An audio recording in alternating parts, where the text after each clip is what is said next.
So now we'll see the experiment called as rotameter. A rotameter, as you know, it is a flow measuring device, and it is a direct meter. It can give the direct values of the volumetric flow rate. So in this experiment, what we do is we are going to calibrate the rotameter.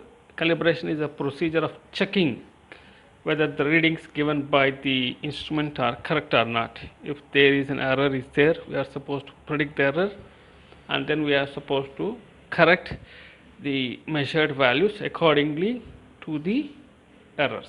If not, directly we can say whatever the readings which are given by the rotameter, they are correct. Provided at the same time we should do the experiment for what type of fluid we are going to use to estimate the volumetric flow rate.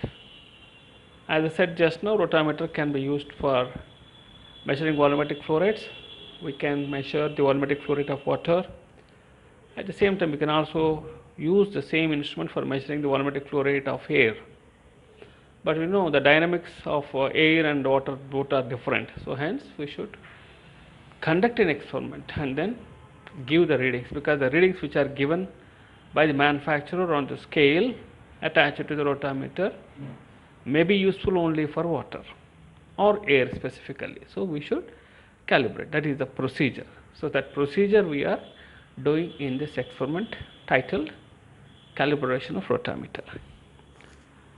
So here the aim of the experiment will be simple sentence: calibration of rotameter. Then you have a setup like this. You have a rotameter, we have a valve V1, and we have a scale here where you have some readings here: 10 liters per minute, 20 liters per minute, 30 liters per minute, 40 liters. Then you have a collection tank with a glass indicator, and then the valve V2, and this is a sump tank. So as you know very well, the first step is what? Before we start the experiment, we should know, we should check whether the water is there inside this sump tank. Yes. If water is present, then we can start our experiment. Then we will start the pump, and then by adjusting the valve V1, we will be adjusting the displacement of this float. This object is called a float, and the tabletop of the float should overlap with the reading, that is 10 liters per minute. If it is here 10, then you should adjust the tabletop on this. And then after a certain time, once the system comes to steady state, you can take the volumetric flow rate by using this collection tank. So already I have explained this in the video, how to take the volumetric flow rate. So here you will get the volumetric flow rate here, and here observed volumetric flow rate. These are the two readings which you are going to get from this experimental setup. Next, what we should do is we should go for the tabular column. So this is your tabular column.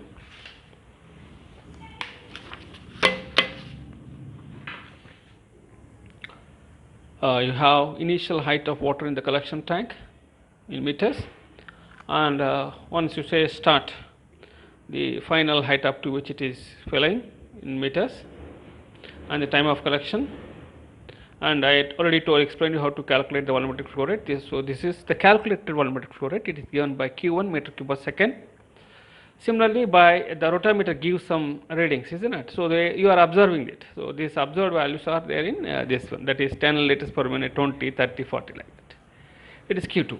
So now finally what you do is you plot a graph between Q1 and Q2. Remember Q2, whatever you are observing, that should be around x-axis, and the calculated part on the y-axis. Okay, and then you will plot a graph. Whatever the graph you are going to get, whether it is a linear graph or a non-linear graph, it is least botheration to us. But first step is you should draw the graph. Then as I said, the operating procedure, whatever I told just now, that is written here. And finally the result you should write like this: the variation of Q1 with Q2 is plotted in the graph, where Q1 is what, sir? It is the calculated volumetric flow rate. So you should write the variation of calculated flow rate with respect to the observed flow rate is plotted on the graph, and then that is the conclusion of this experiment.